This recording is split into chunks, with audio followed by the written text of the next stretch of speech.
அஞ்சாவது சாப்டரில் பகவத்கீதையில் 15வது ஸ்லோகம் பார்க்க போகிறோம். இந்த ஸ்லோகத்தில் உண்மையில் ஆத்மா எப்படிப்பட்டவர் என்று தெரிவிக்கிறார்.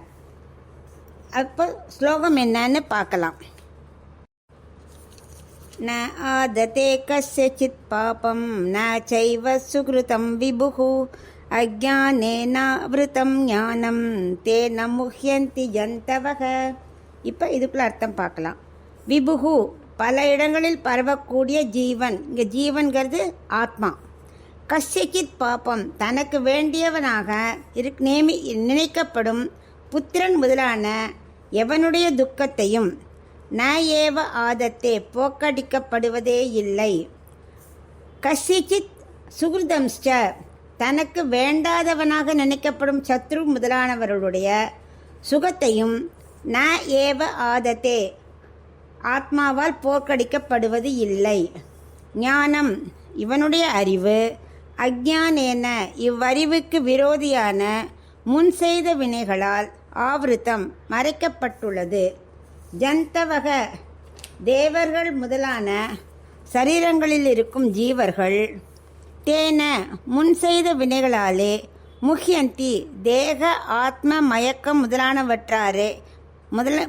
முதலானவற்றாலே மயங்குகிறார்கள் அப்படின்னு கண்ணன் தெரிவிக்கிறார்.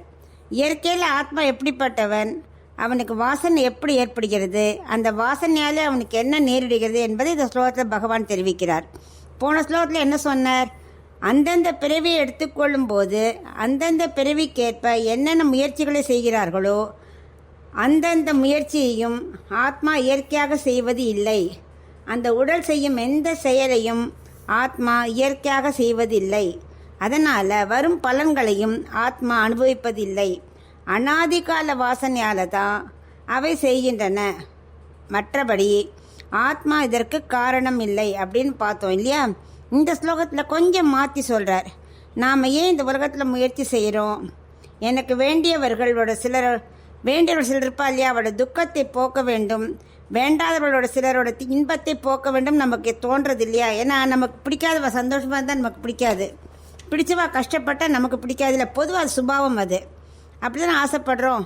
இந்த ஸ்லோகத்தில் கண்ணன் என்ன சொல்கிறாருனாக்க, உனக்கு வேண்டியவர்கள் சிலர் என்று நினச்சின்னு இருக்கியே, உன்னால் அவரோட துக்கத்தை ஒரு நாளும் போக்க முடியாது. உனக்கு வேண்டாதவர்கள் சிலர் நினச்சின்னு இருக்கியே, அவளோட சுகத்தையும் உன்னால் போக்க முடியாது அப்படின்னு தெரிவிக்கிறார்.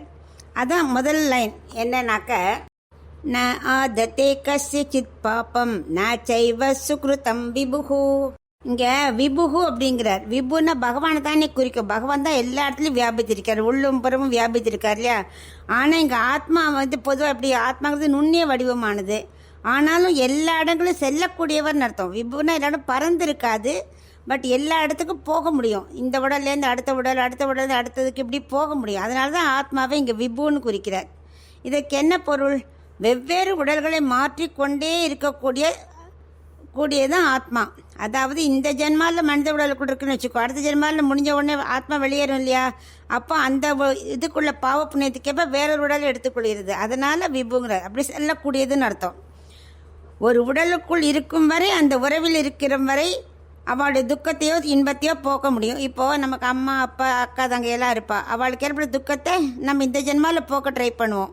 ஆனால் இந்த உடல்லேருந்து ஆத்மா வெளியில் போயிடுத்துனா அவளுக்கும் நமக்கும் சம்மந்தமே இல்லை. அப்போ நம்ம அதை பற்றி நினைக்கவே மாட்டோம்.